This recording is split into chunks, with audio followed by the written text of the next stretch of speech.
Hello everyone, कैसे हैं आप सभी। आई होप आप सभी ठीक होंगे। देखिए आज की जो हमारी वीडियो एमए सेकेंड ईयर वाले स्टूडेंट्स के लिए हैं जो पॉलिटिकल साइंस ऑनर्स इग्नू से कर रहे हैं। आज हमारी बुक का नाम है MGPE7। इसको गांधी पश्चात अहिंसक आंदोलन भी बोलते हैं।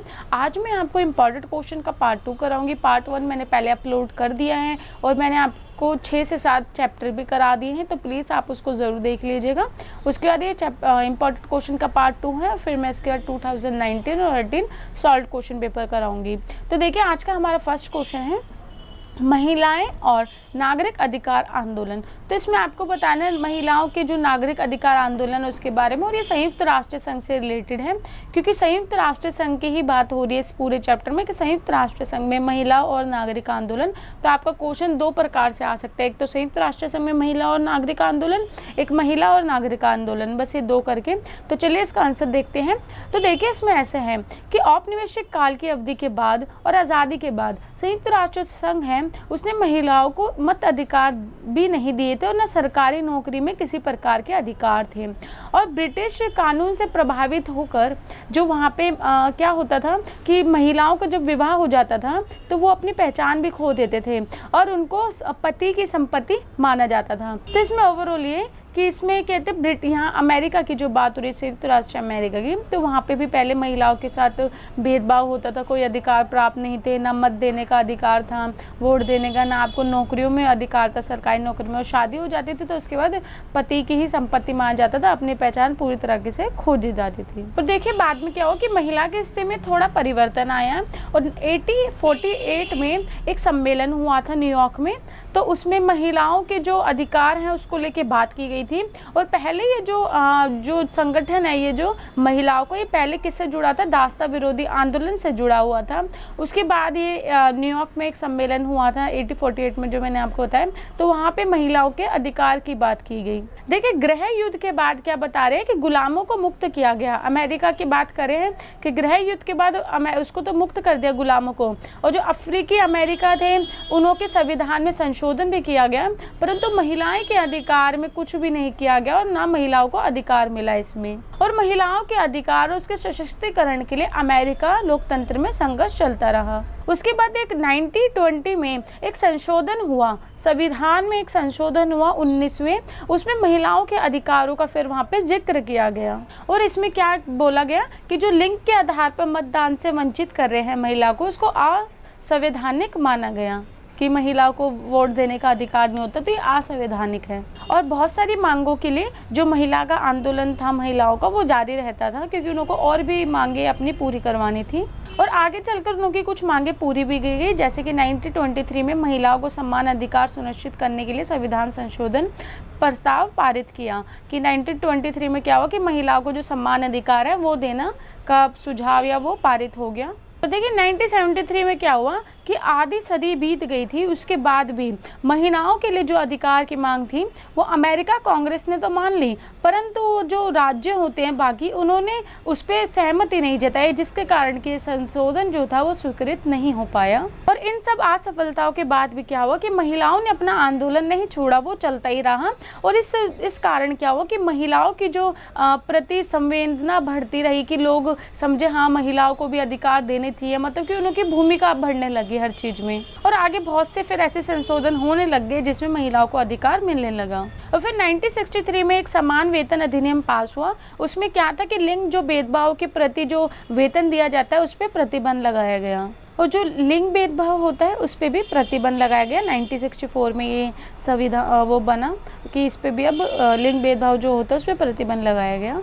और 1972 में एक शिक्षा संशोधन अधिनियम हुआ, और 1974 के जो समान ऋण अधिनियम होता है उसमें भी जो लिंग भेदभाव होता है उसको नहीं अपनाया गया, कि किसी प्रकार का जो लिंग भेदभाव है उसको खत्म करते जा रहे थे। परंतु देखिए इतना सब होने के बाद भी जो सार्वजनिक पद होते हैं, नौकरियां होती है सरकारी, उसमें महिलाओं को अभी हिस्सा नहीं मिला था ना, उसके लिए कुछ बात हुई।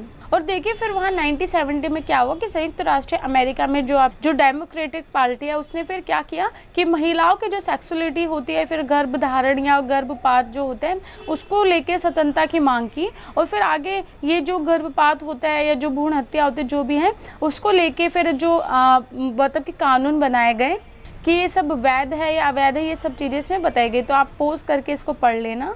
और गर्भपात तो लेकर बहुत सारी जो कैथोलिक संस्थाएं थी वो इसका विरोध में खड़ी हो गई, और जो डेमोक्रेटिक पार्टी थी उसमें जो कैथोलिक सदस्य थे उसने भी इसका विरोध किया, और जो कंजर्वेटिव पार्टी थी उसके सदस्यों ने बोला कि जो गर्भपात का विरोध इसलिए किया कि जो विकसित भ्रूण होता है वो एक व्यक्ति ही होता है और उसको जीने का अधिकार है, वह गर्भपात को समाप्त करने के पक्ष में थे। कि जो पहले ऊपर आपकी डेमोक्रेटिक पार्टी थी उसने तो बोला कि गर्भपात करना चाहिए, इसकी स्वतंत्रता होनी चाहिए महिलाओं के ऊपर, परंतु बहुत सारे लोगों ने इसका विरोध किया, बोला नहीं, गर्भपात कराना जो होता है वो गलत है क्योंकि वो भी एक जीवित व्यक्ति होता है और उसको जीने का हक है।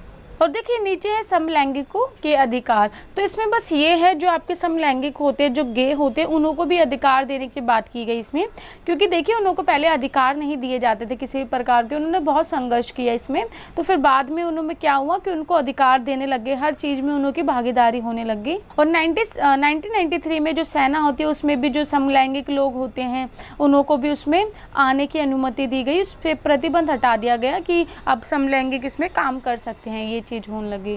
और क्या हुआ कि जो गे होते हैं उनको, जो समलैंगिक स्त्रियां होती हैं इन्हों को भी शादी करना, विवाह करने की अनुमति मिल गई कि वो किसी के भी साथ शादी कर सकते हैं। तो बस ये क्वेश्चन इतना ही था आपका, ये मैं जो अभी समझा रही थी समलैंगिक अधिकार, ये दूसरे वाले पॉइंट में है, पर आप इसके अंदर ऐड कर सकते हो इसको भी, तो आप इसको पढ़ लेना खुद से। मैंने बस इसमें शॉर्ट में आपको बता दिया जो भी चीज़ थी कि उन्हों के विवाह को लेके, उन्हों की उसमें सेना में उन्हों को अधिकार मिलने लगा, तो ये सब चीज़ आप इसमें पढ़ सकते हैं। चलिए हम अपना नेक्स्ट क्वेश्चन देखते हैं, आई होप आपको समझ आया हो। देखिए नेक्स्ट क्वेश्चन है, संयुक्त राष्ट्र अमेरिका में नागरिक अधिकार आंदोलन का परिणाम की गणना कीजिए। ये क्वेश्चन इस प्रकार से भी आ सकता है, संयुक्त राष्ट्र अमेरिका में अश्वेत नागरिक अधिकार आंदोलन के कुछ सीमा तक मूल्य अमेरिका, एशिया, अमेरिकी और महिला लाभान्वित हुई है, उदाहरण स्पष्ट कीजिए। देखिए इसमें जो नागरिक अधिकार की बात हो रही है संयुक्त राष्ट्र संघ में, जो अश्वेत लोग होते हैं, जो अश्वेत होते हैं उन्हों को देने की बात हुई थी, और महिलाओं को नागरिक अधिकार, तो उसके लिए हम इसमें पढ़ेंगे। देखिए अमेरिका में जो अमेरिका लोग हैं उसके अलावा बहुत सारे अल्पसंख्यक लोग रहते हैं जिन्हों को किसी भी प्रकार का जो अधिकार होता है वो था ही नहीं, वह चाहे महिला हो सकती है, फिर अल्पसंख्यक लोग हो सकते हैं, या फिर आपके अफ्रीकी अमेरिका हो सकते हैं, बहुत सारे लोग हैं जिन्हों जो अल्पसंख्यक में आते हैं और इन्हों को अधिकार नहीं था कोई भी प्रकार का, और ये आंदोलन करने में भी मतलब कि आंदोलन जो सक्रिय होता है वो भी नहीं कर पाए थे वहाँ पे पहले। तो इसी कारण से क्या हुआ था कि जो अफ्रीकी अमेरिका होते हैं, अमेरिकन, वो क्या थे, उनका जो समुदाय था उन्होंने बहुत लंबे समय तक संघर्ष किया नागरिक अधिकार के लिए, क्योंकि उनको नागरिक अधिकार नहीं मिला होता, बहुत लंबे टाइम तक उन्होंने संघर्ष किया इसके लिए। तो इसके बाद देखिए कि संयुक्त राष्ट्र अमेरिका कांग्रेस जो है उसने 1964 और 1965 में नागरिक अधिकार और मतदान जो संबंधित कानून है उसमें संशोधन किया और उसको पारित किया, और इसमें बहुत सारे अल्पसंख्यक लोगों को मतलब कि अन्य अल्पसंख्यक समुदाय जो थे उनको अधिकार दिया गया। जैसे कि आपके कौन कौन आते हैं इसमें, जो मूल अफ्रीकी हो गए, हिस्पैनिक अमेरिकी, एशिया अमेरिकी और महिला इन सब में थी। देखिए फर्स्ट पॉइंट है मूल अमेरिकी को लाभ। इसमें क्या था कि जो संयुक्त राष्ट्र अमेरिका के जो मूल अमेरिकी होते हैं उन्हों की पहले संख्या 10 मिलियन थी, परंतु जो यूरोपीय आदिवासी होते हैं उनके षड्यंत्र के बाद क्या हुआ कि नस्ल भेदभाव के कारण ये उस पर हावी हो गए, जो वहाँ के मूल लोग थे, मूल अमेरिकी थे, उन पे ये लोग हावी हो गए, और 1990 तक इनकी जनसंख्या कितनी रह गई, कम हो गई, 1 मिलियन हो गई और उससे भी कम हो गई। तो इनको अल्पसंख्यक की उसमें रखा गया उसकी भांति में, और इन्होंने भी अपने अधिकार को लेके बहुत संघर्ष किया, परंतु जब नागरिक अधिकार आंदोलन हुआ उसके बाद इन्हों को भी लाभ मिला उससे। देखिए 1950 के दशक में जो संयुक्त राष्ट्र अमेरिका है उसने जो मूल अमेरिकी हैं उनको अधिकार कुछ मदद की, वो चाहते थे कि चलो इन्हों का भी उत्थान हो जाए, तो उन्होंने ये बोला कि आप जाके शहरों में बस जाओ, ये वाली योजना बनाई, परंतु जो मूल निवासी थे उन्होंने इससे इनकार कर दिया। वो कह रहे हम शहरों में नहीं बसेंगे, क्योंकि उनको पता था जो उनकी प्रत्येक संपत्ति होती है वो उनकी खो जाएगी, क्योंकि वो जिस जगह रहते थे वहाँ उनकी संपत्ति, अगर वो उसको छोड़ के शहरों में जाएंगे तो उनकी संपत्ति चल जाएगी, है ना। और दूसरी बात, जब वो शहरों में बसेंगे तो उनको बहुत सारी समस्याओं का सामना करना पड़ेगा, तो उन्होंने इससे इनकार कर दिया। तो फिर कुछ समय बाद क्या हुआ 1960 के दशक में कि उनको फिर कुछ और अधिकार दिए गए जो उनको पहले नहीं दिए गए थे, तो 1960 के दशक में उनको और ज़्यादा अधिकार दिए गए। और देखिए फिर बाद में क्या हुआ, सेकंड पॉइंट बता रहे हैं कि संयुक्त राष्ट्र अमेरिका के जो मूल निवासी थे उन्होंने नागरिक आंदोलन जो थे, नागरिक अधिकार के लिए आंदोलन स्टार्ट कर दिए और 1960-1970 के दशक में यह आंदोलन सक्रिय रहे थे। और उसके बाद क्या हुआ, इन आंदोलन में क्या क्या मांग थी कि भूमि और जल से संबंधित अनेक अधिकार मांगे गए और इन्होंने फिर एक संगठन बनाया इंडियन मूवमेंट्स के नाम से। इसकी स्थापना 1968 में की गई। इस आंदोलन में क्या हुआ कि संगठनों को फिर सरकारी सहायता, वित्तीय सहायता भी मिलने लगी और अमेरिका की जो कांग्रेस है, संयुक्त राष्ट्र अमेरिका की कांग्रेस है, उसने फिर नागरिकों को अधिकार भी दिए गए और उनको जो संविधान गारंटी होती है, संवैधानिक रूप से गारंटी, वो भी दी गई। और देखिए बाद में क्या हुआ, नेक्स्ट पॉइंट है कि जो मूल अमेरिका थे और जो सरकार थी, उन दोनों के बीच विरोध तो चलता रहा, विरोध का भाव बना रहा, परंतु जो सरकार थी उन्होंने मूल निवासी जो होते हैं, मूल अमेरिकन, उनको बहुत सारे अधिकार दे दिए थे और फिर उनके साथ समान व्यवहार भी करने लगी थी, तो उनके प्रति उदार हो चुकी थी। तो ये पॉइंट खत्म। नेक्स्ट पॉइंट देखते हैं, हिस्पैनिक और एशिया अमेरिका को लाभ। देखिए जो हिस्पैनिक लोग थे और एशियाई अमेरिका थे, इन्हों को पहले नागरिक अधिकार जो थे वो प्राप्त नहीं थे और वहाँ वह अवैध रूप से रह रहे थे। ठीक है, फिर बाद में क्या हुआ कि इन्हों को भी जो नागरिक अधिकार आंदोलन इन्होंने किया और फिर इन्हों को भी उससे लाभ प्राप्त हुए।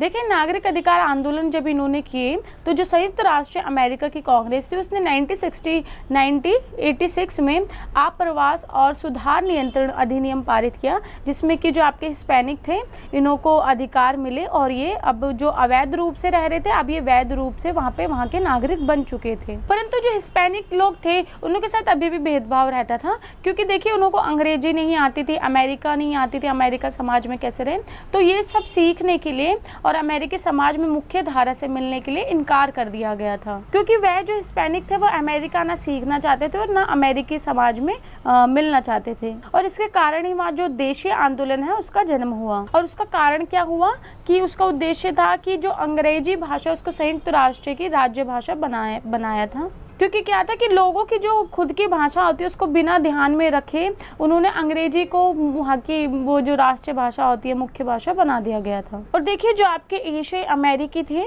वो मुख्य रूप से आपके चीन के थे और जापान के थे, तो उन्हों के साथ भी भेदभाव होता था, उन्हों को भी ये अधिकार प्राप्त नहीं थे, नागरिक अधिकार, वह भी आप प्रवास रूप से वहाँ पे रहते थे। तो बाद में क्या हुआ कि उन्हों के लिए भी फिर अधिकार बनाया गया, ये मामला कोर्ट में गया, फिर उनको नागरिक अधिकार उन्होंने आंदोलन छेड़ा, फिर वो क्या हुआ कि उनको भी फिर नागरिक जो अधिकार है वो उनको भी मिल गया। नेक्स्ट है हमारा महिलाओं को लाभ। देखिए जो महिलाओं को लाभ है, इसमें मैंने आपको जो महिलाओं को नागरिक अधिकार अभी कराया वो पूरा इसमें आप लिख सकते हैं, तो क्योंकि इसके अंदर 3 पॉइंट है ना ये, तो इन तीनों में से महिलाएं वाला भी, तो आप में जो महिला को अभी मैंने आपको समझाया है ना कि महिला को शुरू में कोई अधिकार नहीं था, मतदान देने का अधिकार नहीं था, सार्वजनिक पद पे रहने का कोई अधिकार नहीं था, भेदभाव किया जाता था। फिर बाद में उन्होंने जो क्या कहते हैं, उन्होंने बहुत लंबे समय तक ये संघर्ष झेला।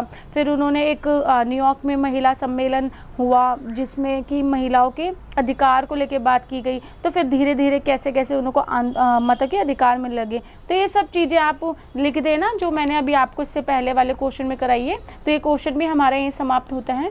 देखिए नेक्स्ट हमारा क्वेश्चन है चिपको आंदोलन, और ये इस प्रकार से भी आ सकता है, चिपको आंदोलन की उत्पत्ति और खोज कीजिए, मतलब उसके बारे में पूरा एक्सप्लेन करना है। तो इसका आंसर थोड़ा लेंथी है तो मैं इसको आपको शॉर्ट में बताऊंगी, और जो आपको PDF में मिलेगा उसमें भी मैं आपको थोड़ा शॉर्ट कर दूंगी। देखिए वैसे मैंने चिपको आंदोलन पहले आपको 2-3 बुक्स में करा रखा है, बट मैं इसमें आपको तब भी समझा देती हूँ। देखिए चिपको आंदोलन का जो मुख्य संबंध महिलाओं से था, आपको पता ही है, क्योंकि उन्होंने पेड़ों से चिपक कर पेड़ों को बचाया था।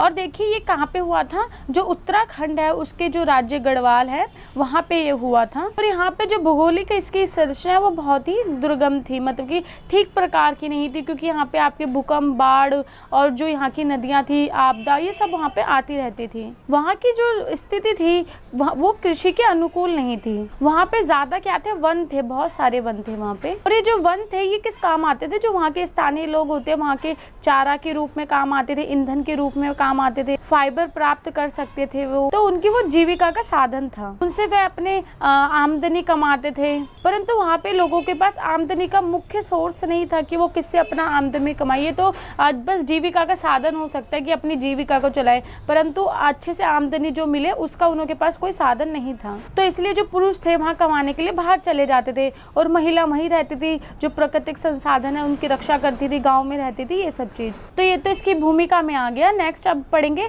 कि आंदोलन की उत्पत्ति कैसे हुई। तो देखिए मैं इसको शॉर्ट में बताती हूँ, बाकी आप पोस्ट करके पढ़ लेना। देखिए आंदोलन की उत्पत्ति इस प्रकार से हुई कि वहाँ पे जो ठेकेदार होते हैं वो वन कटाई के लिए वहाँ पे आए और उन्हों को परमिशन मिल भी गई थी, जो सरकार है उनसे परमिशन मिल गई थी कि आप पेड़ को काटो, जितना आपको मतलब कि काटना वो काट सकते थे। और वहाँ पे जो ब्रिटिश शासन था उसके अनुसार वहाँ पे वनों का बहुत सारा शोषण हो चुका था और वहाँ शोषण वनों का होता ही रहता था बहुत ज़्यादा, कि पेड़ों को काटना, वहाँ के जो लोगों की आजीविका पेड़ थे उससे जो उन्हों को प्राप्त होता है, पेड़ों से लकड़ियाँ प्राप्त कर लेते थे, पेड़ को काट के वहाँ कुछ बना देते थे, ये सब चीज़ें। और पेड़ों को काटने से क्या होता था, अंधाधुंध कटाई से क्या होता था, जो आपका पर्वतीय जो महिलाएं थी उनको बहुत सारी कठिनाइयों का सामना करना पड़ा। अपनी जीविका, जो उनकी जीविका तो वही थी, चारा, ईंधन, ये सब भी उनके समाप्त हो रहे थे। और जो नवीनीकरण जो होती है, बाढ़ आना, सूखा पड़ जाना, ये सब, और फसलें बर्बाद हो जाना, मकान का गिर जाना, ये सब घटनाएं होती रही फिर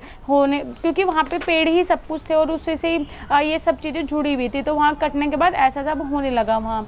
तो फिर क्या हुआ उसके बाद कि जो महिलाएं थी वो वहाँ की जागरूक थी, क्योंकि उन्होंने इससे पहले जो आपके मग निषेध होता है, जो शराब को लेके प्रतिबंध होता है, ताड़ी होता है आंदोलन, तो इन सब में उन्होंने पहले भाग ले रखा था, तो वो जागरूक थे।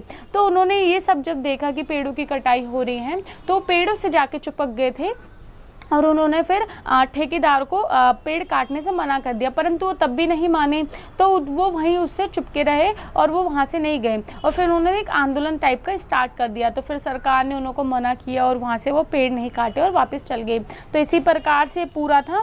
और जो मैंने आपको अभी ये जो लाइन कुछ बताई है लास्ट में, इसमें लिखी नहीं रखी, बट मैंने आपको बता दी क्योंकि पहले चिपको आंदोलन का आपने पढ़ रखा होगा तो आपको पता ही होगा। तो ये सब इसकी पूरी कहानी थी चिपको आंदोलन की लेके। और उन्होंने फिर अपने कहते हैं अपने उस पे पेड़ों पे घाव बनाए थे, लेप लगाए थे उसके मिट्टी के, ताकि उनको जिसकी चोट लगी है तो वो उस पर मलहम लगा रहे हैं, ये सब चीज़ें उसमें थी।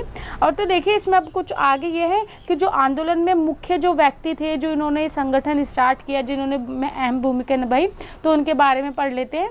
एक मीराबेन थी, वो एक है ना बहुत क्या कहते हैं, जो चिपको आंदोलन है उसमें उन्होंने बहुत महत्वपूर्ण महत्वपूर्ण नेतृत्व दिया। और वो क्या थी, वो जो महिलाएं थी वो 1940 के दशक में हिमालय के क्षेत्र में भी गई थी और वहाँ का वो देख रही थी कि हिमालय का कैसे अब स्थिति होगी। तो उन्होंने अनुभव किया कि हिमालय की स्थिति अब खराब होती जा रही है और वो जो पेड़ होते हैं, जो बंजर पेड़ हो जाते हैं, जो बांझ हो जाते पेड़, उन्हों के लिए उन्होंने बहुत दुख व्यतीत किया। और उन्होंने चीड़ का पेड़ होता है वो लगवाए बहुत सारे, ताकि जो प्रॉब्लम्स आ रही हैं पेड़ों को लेके हमारे पर्यावरण में वो ठीक हो सके। तो उन्होंने बहुत सारे काम किए पर्यावरण को लेके और इन्होंने चिपको आंदोलन में भी अहम भूमिका निभाई।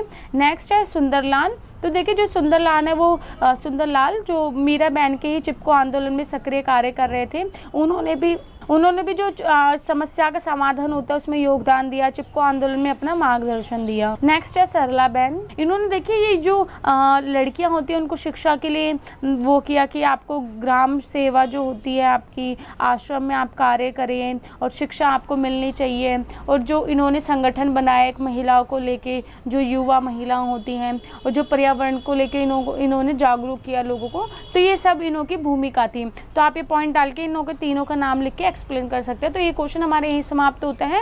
तो आप चिपको आंदोलन के बारे में आपको जितना बताया आप उतना उसमें और ऐड कर सकते हैं। तो चलिए नेक्स्ट क्वेश्चन देखते हैं। जल संरक्षण आयोग, ये हमारा नेक्स्ट क्वेश्चन है और ये इस प्रकार से भी आ सकता है। भारत की राष्ट्रीय जल संरक्षण नीति 2002 को संक्षिप्त में बताइए, इस प्रकार से भी आ सकता है। और ये क्वेश्चन इस प्रकार से भी आ सकता है कि जल संरक्षण की उभरती हुई प्रवृत्तियाँ तो देखिए इसमें आपको जल संरक्षण के लिए बताना है। पहले तो मैं आपको ऐसे शॉर्ट में थोड़ी चीज़ बताती हूँ। देखिए इसमें है कि जल संरक्षण जो होता है, जल जो होता है वो हमारा मौलिक अधिकार होता है और जल के ही कारण बहुत सारी सभ्यताओं का उत्पन्न भी हुई है, बहुत सारी सभ्यता और बहुत सारी सभ्यताओं का पतन भी हुआ है जल के कारण। और जो जल है वो पर्यावरण के लिए एक महत्वपूर्ण संसाधन है और जल जो है वो परिस्थिति को संतुलन रखता है और जो स्वच्छ जल होता है ये पर्यावरण के कल्याण में भी आधार है। और विश्व में देखिए जल संकट है जो बढ़ता ही जा रहा है, आप सभी को पता है। विश्व के खाली 20% ऐसे लोग हैं जो स्वच्छ जल पी रहे हैं और 40% ऐसे भी लोग हैं जिन्हों को जल ही नहीं मिल रहा। और एक अनुमान के अनुसार ये बताया गया है कि 2025 तक आपको जो जल है वो नहीं मिलेगा। बहुत बड़ी ऐसी संख्या होगी कि जिनको 2025 तक जल नहीं प्राप्त होगा। और भारत में आपको पता है कि जल की स्थिति कितनी खराब है। भारत की जो जनसंख्या उसका केवल 4% लोग ऐसे हैं कि जो स्वच्छ जल पी रहे हैं। देखिए जब मैं आपको ये जो सब बता रही हूँ मैंने इसमें नोट्स में नहीं लिख रखा, ये आप समझ लीजिएगा क्योंकि कॉमन चीज़ें जो मैं बता रही हूँ, बाकी जो इम्पॉर्टेंट और चीज़ें हैं वो आपको नोट्स में मिल जाएंगी। और जो भारत में जल का संकट बहुत ज़्यादा आ रहा है और इससे लोग बहुत ज़्यादा जूझ रहे हैं। और आप सभी को पता है जो 12 प्रमुख नदियाँ हैं वो भी प्रदूषित हो चुकी हैं। जल की नदी हैं वो प्रदूषित हो चुकी हैं क्योंकि आप सभी को पता है कि क्या होता है नदियों में लोग अपने जो फैक्ट्रियों का गंदा पानी होता है वो उसमें विषैला पानी जा रहा है और जो लोग क्या करते हैं उसमें नहाते हैं, धोते हैं, उसी में सब्जी उब्जी सब धोते। तो ये सब चीज़ें जिसके कारण कि जो नदियों का पानी है वो भी दूषित होता जा रहा है। देखिए जो प्राकृतिक है वो भी हमको जल प्रदान देने में असमर्थ है क्योंकि हम प्राकृतिक के साथ ही छेड़छाड़ हो रही है, उसके साथ दोहन शोषण हो रहा है जिस कारण वो भी हमें जल को सही से नहीं दे पा रही है और जिसके कारण जो मनुष्य की ज़रूरतें हैं वो भी पूरी नहीं हो पा रही और परिस्थितिकी जो संतुलन होता है वो भी नहीं बन पा रहा सही। और जो भूमिगत जल होता है उसका स्तर तेजी से घट रहा है। आपको पता है भूमि जल जो हम मोटर से पानी खींचते हैं, मोटर से पानी लेते हैं, आपको पता है वो भी अब कितना नीचे जा रहा है क्योंकि लोग क्या होता है अब सबके पास मोटर्स होती हैं, वो लगाते हैं, पानी का इतना वेस्ट करते हैं कि जितना अच्छी होता है उससे डबल वो वेस्ट करते हैं। तो जिसके कारण क्या हो रहे हैं कि जो भूमिगत जल है उसका लेवल भी बहुत नीचे जा चुका है और जब वर्षा का पानी आता है तो हम उसको संग्रहण नहीं करते हैं, वो रोड पे नालियों में बहा के निकल जाता है जिसके कारण वो ख़राब हो जाता है। अगर उसको हम मिट्टी वाली जगहों पे संग्रहण करें जहाँ से वो वापस भूमि चल जाए तो भूमि का जो स्तर है पानी का वो वापस से ठीक हो जाएगा, परंतु ऐसा नहीं हो रहा। तो ये सब चीज़ें आप भूमिका में भी लिख सकते हैं, फिर पॉइंट बना के भी लिख सकते हैं जल के बारे में। अब मैं आपको बताऊंगी क्या क्या जल संरक्षण के लिए किया गया। देखिए जो राष्ट्रीय जल संरक्षण नीति है वो 1987 से काम कर रही थी, परंतु इसमें संशोधन करने का आवश्यकता महसूस हुई क्योंकि जो नीति है 1987 से चल रही थी तो इसमें आप संशोधन करना ज़रूरी था क्योंकि बहुत सारी चीज़ें जो पहले से चेंज हो चुकी थी। और 2 अप्रैल को जो राष्ट्रीय जल संसाधन परिषद है इसकी बैठक हुई और इससे पूर्व 7 जुलाई 2000 में भी चौथी बैठक की आयोजित हुई, परंतु इसके मसौदा को लेकर सरकारों में मतभेद रहा। और फिर से 7 अप्रैल को 2002 में राष्ट्रीय जल संसाधन परिषद की फिर जो प्रस्तुत है मतलब कि उसके समक्ष कुछ प्रलेख प्रस्तुत किए गए कि क्या क्या चीज़ें हमें करनी चाहिए वो, परंतु ये सब चीज़ें जो सरकारी राज्य है वहाँ तक ही सीमित रही, व्यवहार में नहीं हुई कुछ भी क्योंकि जो सार्वजनिक कार्य है उसमें कोई महत्वपूर्ण मतलब कि इसमें महत्व नहीं दिया गया सार्वजनिक तौर पे। और जो 2002 में बैठक थी उसमें भी कोई विशेष कोई बात नहीं कही गई थी जल को लेके और जो जल संचयन होता है उसका भी कोई उल्लेख नहीं किया गया था। और जो प्रधानमंत्री थे उन्होंने अपने भाषण में कहा था कि जो नई नीति में जल संसाधनों के स्थानीय जो प्रबंध होते हैं प्रबंध में आंतरिक करने में सहायता मिल सकती है, परंतु जो नीति के प्रलेख थे उसने तो कुछ ऐसा किया ही नहीं था। तो देखिए इसमें बस कुल मिला के ये बात है कि जो जल के संरक्षण को लेके जो चीज़ें होनी चाहिए थी उस पर बैठक तो हुई बहुत, परंतु उसके ऊपर कुछ ध्यान नहीं दिया गया। जो आपके जल संरक्षण को लेके बात होनी चाहिए थी उसको लेके कुछ ज़्यादा ध्यान नहीं दिया गया, ना उस पर कुछ ज़्यादा बात हुई। तो बैठक तो होती रहती थी पर उस पर बात नहीं होती थी और अगर जब बात होती थी तो वो लागू नहीं होती थी सार्वजनिक रूप से, उसको महत्व नहीं दिया जाता था क्योंकि राज्यों के बीच में क्या था, मतभेद था। अब देखिए जो जल है वो नदियों से ही प्राप्त होता है और जो नदियाँ हैं वो सब राज्यों में हैं, तो राज्यों राज्यों में मतभेद जब होता है तो जल को लेके कोई अच्छे से निर्णय नहीं ले पा रहे थे, यही सब चीजें इसमें बताई जा रही हैं। और देखिए आगे की ये जो परियोजना, ये सब जो हुई थी मीटिंग, इसमें ये परियोजना बनाने के ऊपर बात हो रही थी कि जो बांध का निर्माण करते हैं उस पर जोर दिया गया कि बांध का निर्माण होना चाहिए, परंतु इसमें भी बहुत सारी कमियां थी जिसके कारण ये हो नहीं पाया। तो बस हमारे क्वेश्चन का आंसर यहीं समाप्त होता है। इसमें बस यही सब चीज़ें, इसमें कमियां बताई गई हैं जल को लेके कि बहुत सारे संगठन हुए पर उसमें बहुत सारी कमियां रह गई थी। तो नेक्स्ट क्वेश्चन देखते हैं अब हम, अहिंसक आंदोलन के प्रकार। देखिए जो अहिंसक आंदोलन के प्रकार हैं, आप जब ये 3rd चैप्टर पढ़ेंगे, मैंने आपको ये चैप्टर करवा रखे हैं, तो उसमें 3rd चैप्टर में आप इसमें अहिंसक आंदोलन की विशेषता, अहिंसक आंदोलन के मुख्य घटक और गांधी जी के पश्चात अहिंसक आंदोलन, तो ये सब पक्का पढ़ लेना क्योंकि इम्पॉर्टेंट है, आपसे इनसे भी क्वेश्चन बना जा सकते हैं। बट मैं इसमें आपको अहिंसक आंदोलन के प्रकार बता रही हूँ। तो आप ये जितने मैंने अभी तक चैप्टर करवाए हैं आपको 6 से 7, प्लीज़ आप उन सबको देख लेना, वो ज़रूरी है क्योंकि देखिए जो इनमें पॉइंट्स होते हैं चैप्टर के अंदर उसी से ही क्वेश्चन बनता है। अब जो मैं आपको ये क्वेश्चन करवा रही हूँ अहिंसक आंदोलन के प्रकार, ये भी एक पॉइंट है और इसी से एक क्वेश्चन भी आपका बन गया है पेपर में। तो प्लीज़ आप ये सब पॉइंट भी पढ़ लेना जो मैंने अभी आपको बताया कि अहिंसक आंदोलन की विशेषता और उसके मुख्य घटक। तो देखिए जो अहिंसक आंदोलन के प्रकार हैं वो बहुत सारे होते हैं। जो अहिंसक है वो एक सिद्धांत भी और एक रणनीति भी है कि कई आंदोलन सिद्धांत के कारण अहिंसक होते हैं तो कुछ रणनीति के कारण अहिंसक होते हैं। अहिंसक आंदोलन 2 प्रकार के होते हैं। देखिए जो अहिंसक आंदोलन होते हैं धार्मिक भी होते हैं, नैतिक भी होते हैं। धार्मिक और नैतिक प्रतिबंधों पर आधारित होते हैं जो अहिंसक आंदोलन होते हैं। वह सिद्धांत बंद, दार्शनिक या नीतिपरक अहिंसक आंदोलन कहलाते हैं। देखिए जिस आंदोलन में धार्मिक और नैतिक प्रतिबंध होते हैं उसको सिद्धांत बंद, दार्शनिक या फिर नीतिपरक अहिंसक आंदोलन कहते हैं। नेक्स्ट, और देखिए जो अहिंसक आंदोलन राजनीतिक या फिर रणनीतिक गणनाओं पर आधारित होते हैं उसे रणनीतिक, निपुण या व्यवहारिक भी कहा जाता है। देखिए बता रहे अहिंसक आंदोलन में जो 2 आयाम होते हैं वो एक साथ मिलते हैं। उदाहरण के लिए बता रहे हैं जैसे कि भारत में जो स्वतंत्रता आंदोलन हुआ था और जो अमेरिका में नागरिक आंदोलन हुआ था वो दोनों ही सत्य पे आधारित थे। अब हम पढ़ेंगे सिद्धांत युक्त अहिंसक आंदोलन। देखिए जो सिद्धांत युक्त अहिंसक आंदोलन होता है इसमें क्या होता है कि इसमें बिना संघर्ष किए अपने उद्देश्यों को प्राप्त करने की चेष्टा की जाती है, जिसके लिए विभिन्न उपाय भी बनाए जाते हैं, उसको अपनाया जाता है। देखिए इस स्थान जो ये आंदोलन होता है आपका सिद्धांत युक्त, इसमें क्या होता है, इसमें स्वार्थ नहीं होता लोगों में और इसमें किसी के प्रति भेदभाव नहीं होता ऐसा कुछ,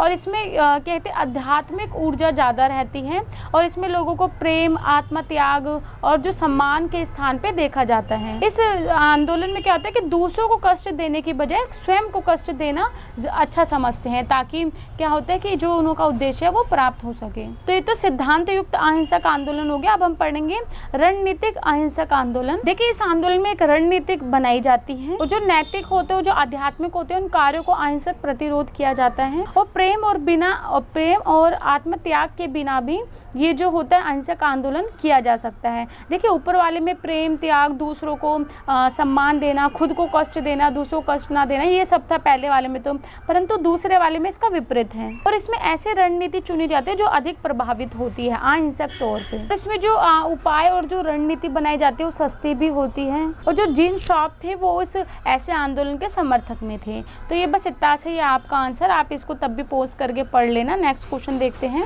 देखिए नेक्स्ट हमारा जो क्वेश्चन है पर्यावरण नारीवादी आंदोलन। तो देखिए इसमें आप बहुत सारे आंदोलन ऐड कर सकते हैं। इसका मेरे को टिपिकल आंसर नहीं मिला बट मैं आपको समझा देती हूँ तब भी। देखिए इसमें आप जो चिपको आंदोलन है वो भी लिख सकते हैं। चिपको आंदोलन में जो महिलाओं की भूमिका वो आप इसमें ऐड कर सकते हैं और लिख सकते हैं कि जो महिलाएं होती हैं वो बहुत शांति प्रिय होती है, वो पर्यावरण की अच्छे से रक्षा कर सकती है और ये सब चीज़ें इसमें लिख सकते हैं। चिपको आंदोलन लिख सकते हैं कि चिपको आंदोलन में किस प्रकार से महिलाओं ने भाग लिया था, और आपका ताड़ी आंदोलन लिख सकते हैं कि जो शराब को लेके था उसमें, वो सब लिख सकते हैं। तो इसमें बस पर्यावरण को लेके जो नारी आंदोलन करती है उसके बारे में लिखना है। तो आप इसमें और बहुत सारी चीज़ें लिख सकते हैं। तो इसमें वैसे जो आंसर वो चिपको आंदोलन का लिखना है क्योंकि चिपको आंदोलन में एक पॉइंट लिखा गया है महिलावादी आंदोलन के रूप में चिपको आंदोलन। तो आप चिपको आंदोलन के बारे में इसमें लिख सकते हैं। चलिए मैं इसका आंसर करा देती हूँ। देखिए इसमें ऐसे लिखा कि इस बात को लेकर बहुत विवाद रहता है कि जो आंदोलन होते हैं वो महिलावादी होते हैं, पुरुष पे होते हैं, कि उसमें ज़्यादा योगदान किसका होता है, महिलाओं का या पुरुष का। देखिए बताइए जो चिपको आंदोलन है इसका जो ये सत्याग्रह पे आधारित था क्योंकि जो महिला होती है उनका स्वभाव ऐसा होता है चाहे कोई चीज़ जीवित हो